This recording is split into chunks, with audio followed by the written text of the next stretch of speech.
All right, all the intelligence we're about to cover comes directly from the reporting on January 28th, 2026. 50%. Just let that sink in. That is the new price of admission for Indian exports trying to get into the United States. It's a sudden, pretty coercive tariff that stacks a 25% reciprocal duty on top of another 25% that's directly tied to India buying Russian crude oil. Make no mistake, this isn't just some trade dispute. This is a strategic shockwave. And you know, while all of that pressure is building from the outside, there's an equally intense stress test happening on the inside. Right now, as we speak, India's Supreme Court is hearing arguments that could literally redefine the rights of every single registered voter in the country. So you have these two massive events, one external, one internal, and you might think they're totally disconnected. But they're not. They are tied together by one single idea for today's briefing, and that idea is fragility. We're talking about the fragility of trade relationships, of financial markets, and maybe most importantly, the fragility of the basic trust people have in their own core institutions. Okay, so let's start with that first major front, the incredible pressure being put on India's position in the global economy. This slide really lays out the strategic crossroads India is at. I mean, look at the contrast. On one side, you've got the US using this 50% tariff like a hammer, which is driving money out of the country and putting serious stress on the currency. And on the other side, you have the EU offering this landmark free trade agreement. We're talking nearly all Indian exports becoming tariff-free, and it even comes with security and mobility deals. India is well and truly caught between two completely different ways of doing business on the world stage.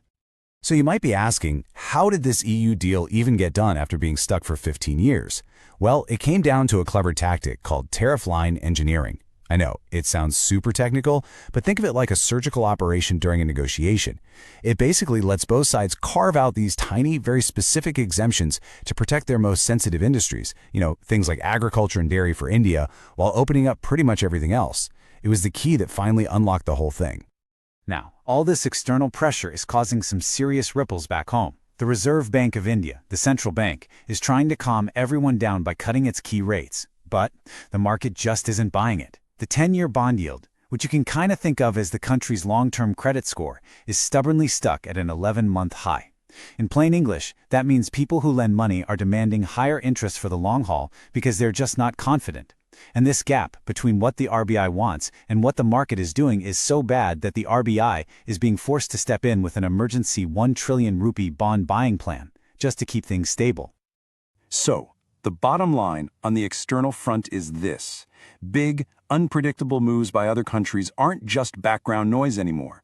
They are now a main driver of the entire domestic economy. This level of market fragility is the new reality, and it has to be part of any and all strategic planning going forward. So while all that external pressure is testing India's economic resilience, that exact same theme of fragility is playing out internally, and this time it's testing the country's core democratic institutions. Now let's really zero in on this quote. It's from the Election Commission of India, or ECI, and it was delivered directly to the Supreme Court.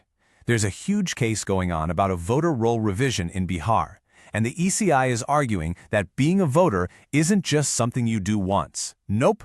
They're saying it's a status that means a citizen has to continuously fulfill the conditions of their citizenship. So what does that actually mean for everyday people?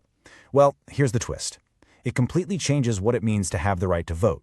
The best way to think about it is this. Your voter ID becomes less like a permanent birth certificate and a lot more like a subscription service that can just be canceled if you can't prove you're eligible whenever they ask. If this becomes the precedent, it flips the whole system. The burden of proof shifts from the government to you, the citizen, and it could open the door to verification drives targeting specific groups of people all over the country. And this institutional stress isn't just about the ballot box. We're seeing a similar kind of fragility pop up in higher education. New equity rules from the University Grants Commission have kicked off major protests. See, the rules define caste-based discrimination in a very specific way, as something that can only happen to students from certain reserved categories. Now, critics are arguing that this completely leaves out other students as potential victims and that there's no real system for dealing with false complaints. So what happens is that university rules become this proxy battleground for much bigger fights about identity politics and due process. So the really crucial point here is that the basic foundational trust we're supposed to have in our core national institutions, that they're fair, that they're impartial, from how we vote to how we educate our kids, All of that is now being fought over and stress tested in the highest courts in the land. Okay, so moving beyond those huge headline stories, we can actually see these pressures causing some pretty deep systemic shifts across the whole landscape. If you want to know why that U.S. tariff has so much leverage, this chart tells you pretty much the whole story. India imports roughly 90% of its crude oil. That means getting energy is no longer just a simple procurement issue, it's now a central piece of national security. And you can see this is a direct reaction to that global fragility. India is moving aggressively to build up its own semiconductor industry. I mean, the journey is right here. It starts with financial incentives, then moves to actually building the manufacturing plants locally. The whole goal is sovereignty, to not have to rely on factories overseas. But of course, new problems are already popping up, like really strict new audit rules from the EU for any AI systems that get exported. And you can feel these little tremors everywhere. The things you see on this slide, they might seem random, but they're not. You've got the Supreme Court giving the green light to an antitrust investigation into a huge media merger. You have a state's chief minister openly connecting a voter roll cleanup to a specific minority group. And then you have the EU opening up its financial markets. These are all symptoms of much bigger shifts happening in regulation, in political language, and in strategic partnerships. So, with all of this going on, what are the signals we should be watching for? What's coming next?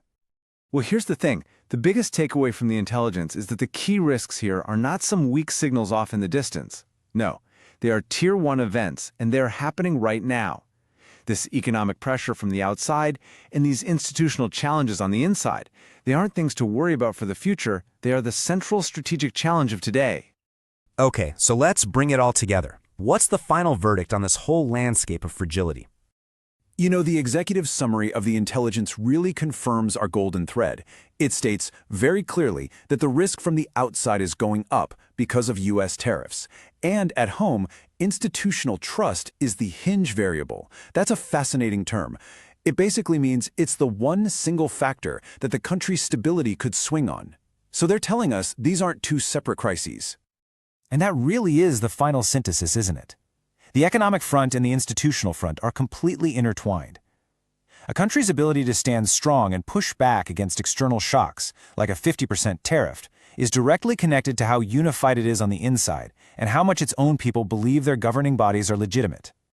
So, to wrap this all up, here are the 3 concrete things you absolutely need to keep on your radar in the coming days. First, those Supreme Court rulings. They are going to set the legal reality for voting rights and education for years to come. Second, what does the RBI do next? Their move will tell us if this market fragility has been contained or if it's getting worse. And finally, keep an eye out for any diplomatic signals. Is this U.S. tariff a short-term negotiating tactic, or is it the new long-term reality? How we navigate this incredibly fragile period is going to depend on tracking these signals very, very closely.